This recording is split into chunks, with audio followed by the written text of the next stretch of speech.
علی حسن صاحب پوچھتے ہیں مفتی صاحب کوئی بندہ قرآن کریم حفظ کر کے بھول جائے اور دوبارہ یاد نہ رہا ہو تو کیا کریں، اور دوبارہ یاد کرنے کے کچھ طریقے بھی بتا دیں۔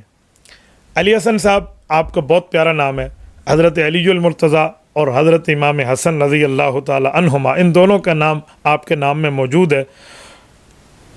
تو میں آپ کو احادیث پاک آپ کی خدمت میں پیش کیے دیتا ہوں۔ مشکات شریف میں حضرت سعد بن عبادہ رضی اللہ تعالیٰ کی حدیث ہے، اللہ کے رسول صلی اللہ علیہ وسلم نے فرمایا کہ جس آدمی نے قرآن کریم کو یاد کیا اور دوبارہ بھول گیا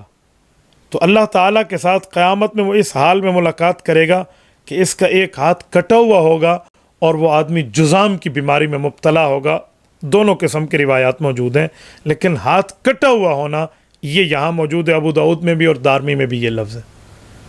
تو کتنی بڑی بد نصیبی کی بات ہے۔ اسی لیے اگر آپ نے قرآن کریم پڑھا ہے تو بہت سعادت ہے، بھول گئے ہیں بہت شقاوت ہے، تو آپ واپس سعادت کی طرف آئیے اور دوبارہ یاد کیجئے۔ اس کے لیے چند طریقے میں آپ کی خدمت میں عرض کیا دیتا ہوں۔ نمبر 1، باقاعدہ طور پر مدرسے میں داخلہ لیجئے اور دوبارہ قرآن کریم یاد کیجئے، اور اگر پورا دن آپ کو دینا ممکن نہیں ہے تو 1-2 گھنٹے کسی قاری صاحب سے لے کر اس قاری صاحب کی خدمت بھی کریں تاکہ وہ آپ کے لیے خاص وقت نکالے تو اس کی نگرانی میں یاد کرنا شروع کر دیں۔ اگر یوں ہی بھی نہیں ہے تو کسی قاری صاحب کے پاس بیٹھ کر آپ کو پابندی کا وقت نہیں مل رہا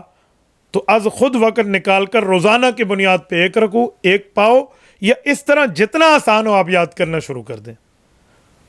اور جس قدر قرآن کریم یاد ہوتا جائے، چوتھے نمبر پہ میرا مشورہ ہے کہ اس کو نوافل میں، سنتوں میں، یہ جو فرض آپ کو جماعت سے علاوہ کوئی ہو گیا ہے تو اس کے اندر پڑھیں، تو انشاءاللہ تعالیٰ آپ کو یاد رہے گا۔ یہ منزل یاد کرنے کی ترتیب ہے، اور پھر اس کو تراویح میں سنانے کا بھی احترام ہونا چاہیے۔ نمبر 5، گناہوں سے حافظہ کمزور ہو جاتا ہے، اسی لیے آپ کو گناہ سے بچنا بہت زیادہ ضروری ہے کہ آپ قرآن کریم کو تھامے ہوئے ہیں، اس وجہ سے آپ گناہوں سے بچ جائیں۔